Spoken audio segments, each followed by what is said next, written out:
Seja muito bem-vindo. Hoje eu queria fazer uma reflexão com vocês. Não queria falar sobre livro nenhum, mas queria fazer uma reflexão muito importante, porque aqui meu objetivo é simplesmente trazer os livros clássicos e, na minha opinião, os fundamentais, clássicos no Ocidente, né, e fundamentais. E por que eu acredito que a leitura dos clássicos ela supera qualquer experiência que a pessoa tenha assistindo filmes ou séries. Porque é melhor ler clássicos do que assistir filmes e séries. Não seria a mesma coisa? Eles não estariam simplesmente contando histórias? E a resposta é não.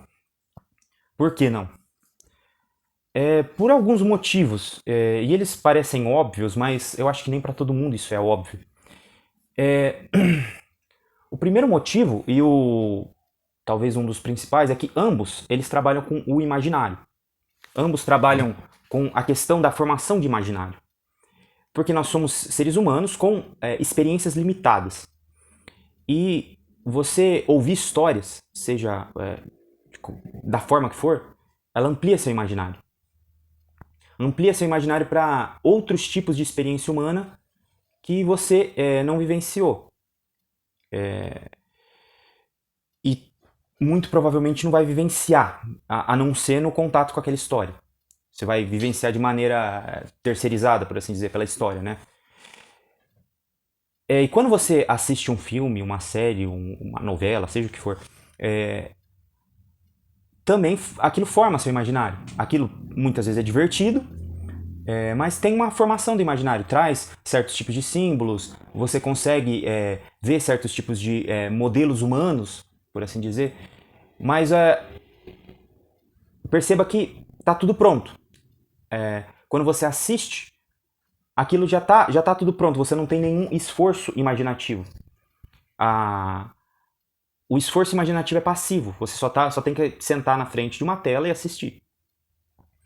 Quando você lê, por pior que seja a história, não precisa nem ser um clássico, você tem que fazer um esforço imaginativo, de construção. Você tem que construir tudo aquilo que está sendo narrado na sua cabeça. Isso já é um ponto positivo para a leitura, seja ela qual for, até mesmo leitura de jornal. Enfim, a construção do imaginário é ativa e não passiva. Mas por que, de maneira fundamental, isso daí é uma, digamos assim, uma vantagem secundária da leitura, né? Ter um esforço imaginativo ativo.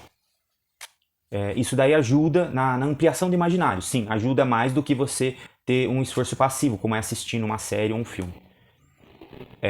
Mas muitas vezes tem muitos filmes que são melhores do que certos tipos de leitura.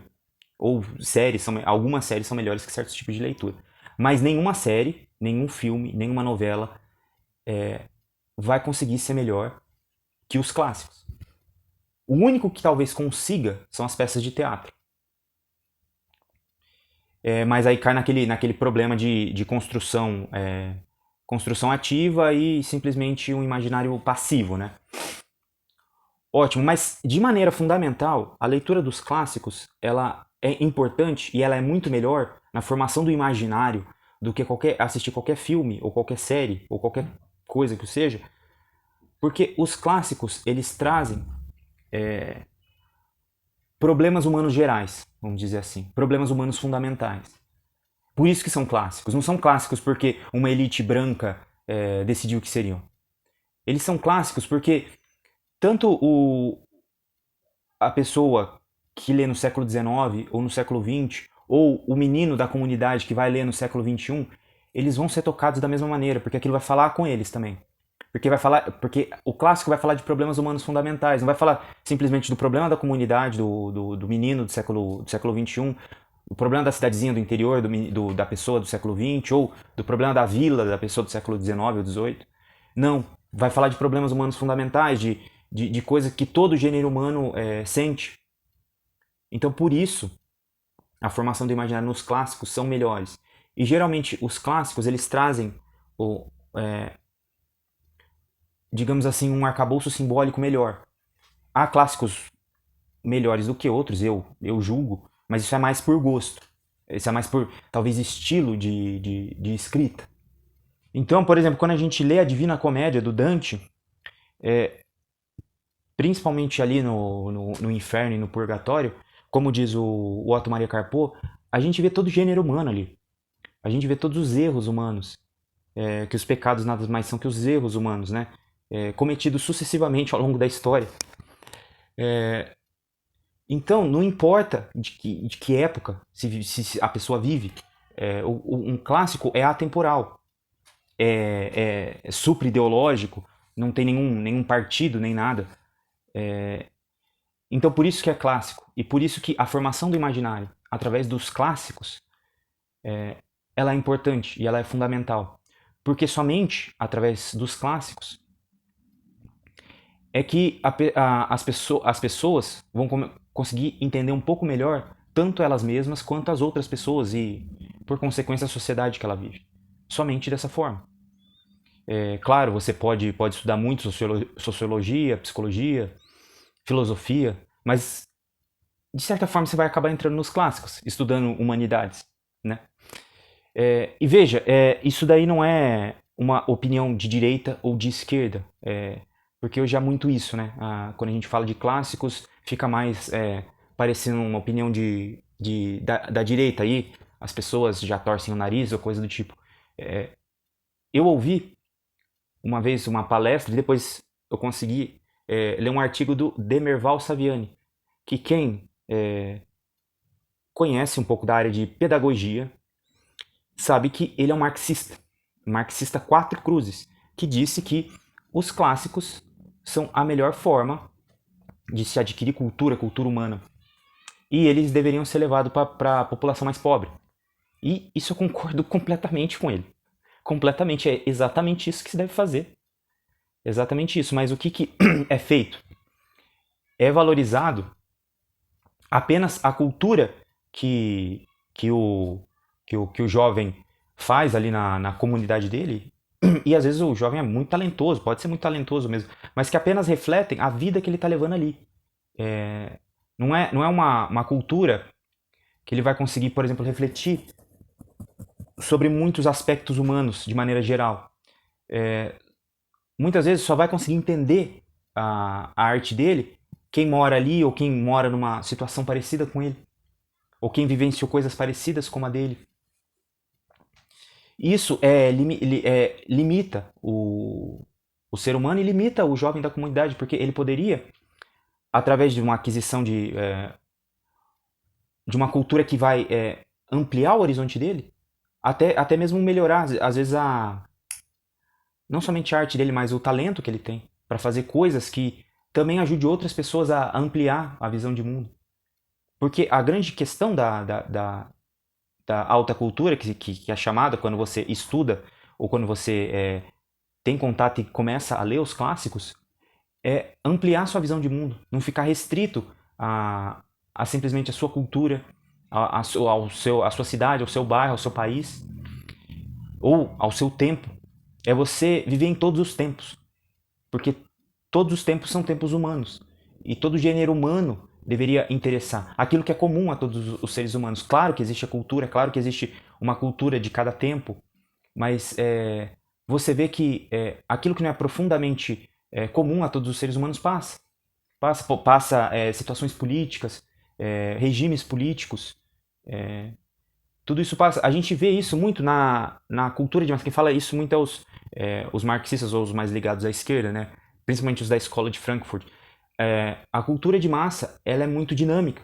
Ela passa dependendo do tempo que se vive. Por exemplo, a gente tem, principalmente na música, uma música específica dos anos 60, dos anos 70, dos anos 80 agora, uma música completamente diferente. E se a pessoa de hoje escuta uma música dos anos 80 e fala, nossa, que música velha, que música diferente, muitas vezes nem consegue sentir ou entender, somente quando aquela música também fala de temas humanos gerais. É aí que eu quero voltar para filmes e séries, que é basicamente a cultura de massas hoje, né?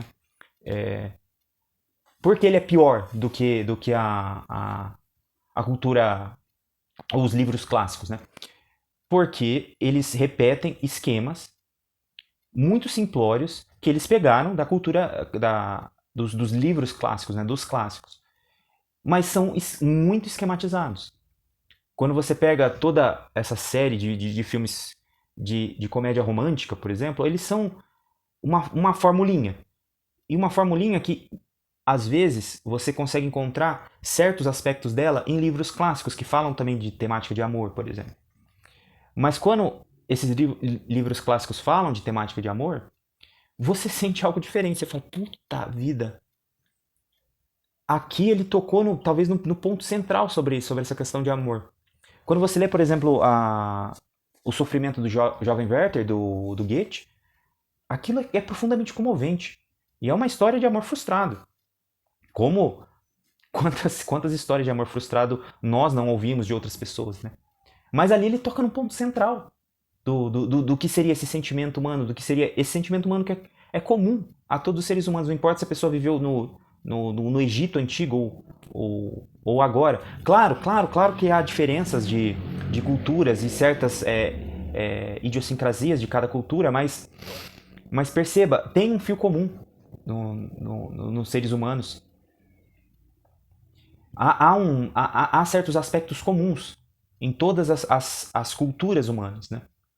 Desde do homem de Neandertal, se ele tivesse deixado algo escrito, talvez nós encontraríamos coisas comuns com ele. Senão nós não estaríamos aqui se não tivesse coisas comuns. Senão a gente não conseguiria mais ler, por exemplo, a Ilíada e a Odisseia de Homero, sem fazer um profundo estudo cultural da época. A gente consegue ler sem saber nada da Grécia Antiga. Consegue ler e compreender, por mais que tenha dificuldade de linguagem e tudo mais, né? A gente consegue ler e compreender. Por exemplo, falar dos autores brasileiros, por exemplo.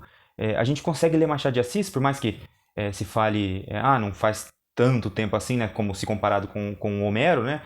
São 150 anos atrás. Mas ele vivia numa cultura completamente diferente da nossa. E a gente lê Machado de Assis e fala, caramba, a gente consegue se ver, se identificar muitas vezes, porque às vezes a gente passou por situações parecidas, né? E às vezes a gente consegue entender vários aspectos humanos. A gente percebe quando a gente entendeu um livro, quando a gente consegue ver numa situação real, num ser humano real, e a gente lembra do livro, a gente fala, nossa, essa situação é igual a que eu li no livro. Aí a gente percebe que a gente entendeu o livro, entendeu completamente o livro. Porque o livro, por mais que seja um exercício imaginativo, é um exercício imaginativo que fala de alguma forma para a realidade. Faz a gente olhar para a realidade de volta e tentar compreender melhor ela. Esse é o grande esforço da literatura. A literatura não serve simplesmente para divertir as pessoas, para passar o tempo. A literatura, se a gente for conceituar, eu acho que o conceito mais correto é um exercício sociológico. A literatura faz um exame sociológico, melhor dizendo, profundo. E muitas vezes, eu já disse isso aqui, muitas vezes a gente consegue entender melhor a sociedade russa do século XIX inteiro, lendo a literatura russa daquela época. A gente consegue entender muito melhor do que lendo um grande tratado de sociologia da época. E então, por todos esses motivos, a leitura dos clássicos é muito melhor do que a cultura de massas que tem hoje. E veja, a cultura de massas que tem hoje, ela está, em certo sentido, destruindo a literatura, a boa literatura. Claro, existem roteiristas muito bons mesmo. Ainda existem dramaturgos que fazem peças de teatro, bons dramaturgos, existe. Ainda existe um ou outro sobrevivente da literatura, existe. Só que parece que isso está acabando. A cultura de massas está vencendo, porque as pessoas elas só querem sentar na frente da televisão e se divertir, passar o tempo. E às vezes ler um clássico é muito denso por conta disso, porque não é, tem que fazer todo o esforço imaginativo de leitura, tem que e às vezes vai falar de um problema humano que é denso. E a pessoa não consegue, não porque a leitura está difícil, mas porque aquilo ela não consegue avançar. Mas isso é muito preocupante, é muito triste, na verdade, ver como que a cultura de massas, por mais que tenha valor, a gente consegue extrair coisas boas dela. Há filmes bons, séries boas, mas são inferiores aos clássicos. São inferiores porque, como eu disse, elas acabam repetindo muitos esquemas, personagens esquemáticos. Por mais que tenha tido alguns cineastas que tenham tentado coisas bem diferentes, como por exemplo um cineasta soviético chamado Tarkovsky, que então viveu um período da sua vida muito grande na Itália, né? Mas ele nasceu na União Soviética. É, é, ele tentou coisas bem diferentes, mas muitas vezes você vê os filmes dele e você fala, bom, às vezes é muito simbólico. E os livros clássicos não. Os livros clássicos, no fim das contas, eles são muito simples. Pode ter dificuldade de linguagem, mas aquilo que eles estão querendo passar é muito simples. Você lê, por exemplo, Chekhov. O Chekhov faz peças teatrais muito simples. Peças teatrais de famílias, de dramas familiares. Mas ele fala de problemas humanos genéricos. E por isso que a gente lê e a gente fala, caramba, eu consigo entender esses personagens. Esses personagens é como se fossem, sei lá, amigos meus, membros da minha família, eu consigo entender eles. E é aí que você realmente conseguiu apreciar a obra. E conseguiu entender um pouco melhor como as coisas funcionam. Claro que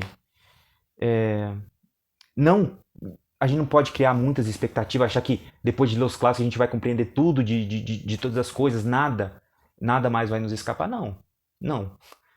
Na verdade, a leitura muitas vezes vai acabar gerando até mais dúvidas na nossa cabeça do que qualquer outra coisa, né? Mas eu acho que no fim das contas isso é muito bom. Isso é muito bom.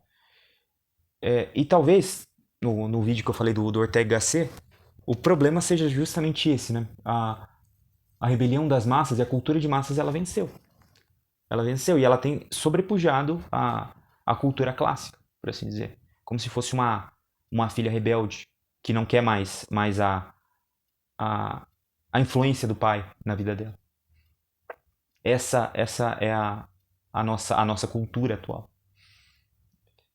Mas era mais essa reflexão que eu queria fazer, porque esse é um canal que fala de livros e eu procuro sempre trazer os livros clássicos de alguma forma, porque eu acho melhor por conta desses argumentos que eu apresentei aqui. Mas é isso. Até o próximo vídeo sobre livro, se tudo der certo.